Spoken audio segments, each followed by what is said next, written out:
नमस्कार, जय श्री राम। अभी जो सचिन वाजे को लेकर के बातें आ रही है, उसकी तहकीकात जब मेरे द्वारा की गई तो ये अच्छा संकेत मिला। तो अच्छे संकेत की बात भी मैं आपसे शेयर करूं, क्योंकि हमारे पास में अभी समय है।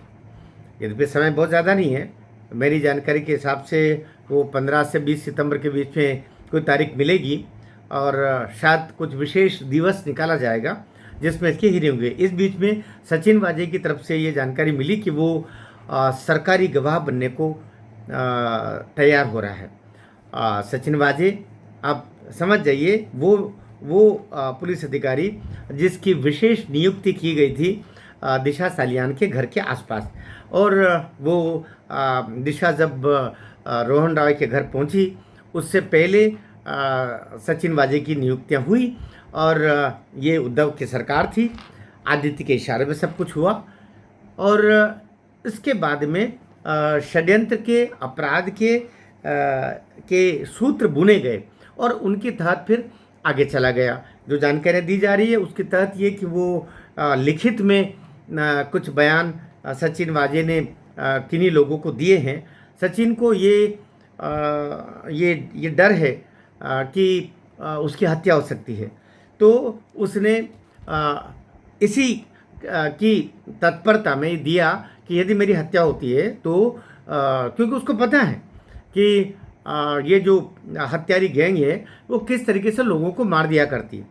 तो कुछ लिखित डॉक्यूमेंट तैयार करके और कुछ खास लोगों को दे दिए गए हैं और ऐसा उसके द्वारा बता भी दिया गया है कि मैंने ये काम कर दिया है। अर्थात यदि मेरी हत्या होती है, अर्थात सचिन वाजे की हत्या हो जाती है, ईश्वर न करे ऐसा हो, लेकिन ईश्वर नहीं करे, यहाँ के जो दुष्ट है, राक्षस है, जो गैंग है, जो ड्रग पेडलर है, जो सुपारी किलर्स है, जिनका काम ही यही है, जिनके कई सारे सूत्र तो विदेश में बैठे हुए हैं, वे तो करते रहे हैं। इसलिए सचिन को सब पता है कि किस तरीके से मार दिए गए। वो तो चूंकि उसी विभाग में रहा है, तो अभी उसको पता है कि मेरे साथ भी ऐसा हो सकता है। तो अभी उसकी पटकथा लिखी जा रही है, लेकिन उसको पता है क्योंकि वो तो उस विभाग में है कि इससे पर बचना कैसे है। तो उसने लिखित में ये सब तैयार करके, और कहा जा रहा है कि उसने एनवेलप रेडी करके और कुछ निश्चित मित्रों तक पहुंचा दिए हैं और बता भी दिया है उन तक जो हत्याएं करवाते हैं या हत्या की संभावना जिन लोगों से है, उन तक उसने सचिन वाजे ने पहुंचा दी सूचना। यदि मेरी हत्या होती है तो मैं ये सब लिख के दे चुका हूँ। अब बात यह है कि ऐसी नौबत क्यों आई।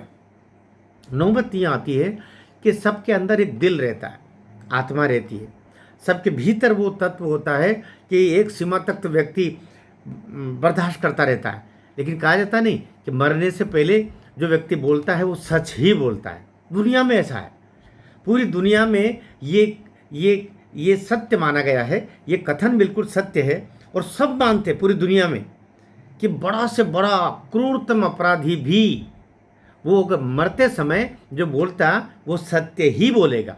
इसलिए मृत्यु पूर्व का कथन सत्य माना जाता है। तो अभी मान के चलिएगा कि सचिन वाजे जीवित है, आपको सब पता ही है वो कहाँ पर है, लेकिन और किस तरीके से बीच में छूटा था, कैसे नियुक्तियाँ हुई, ये सारी चीज़ें आपको बताएं। लेकिन उसने अपनी तैयारियां कर ली है।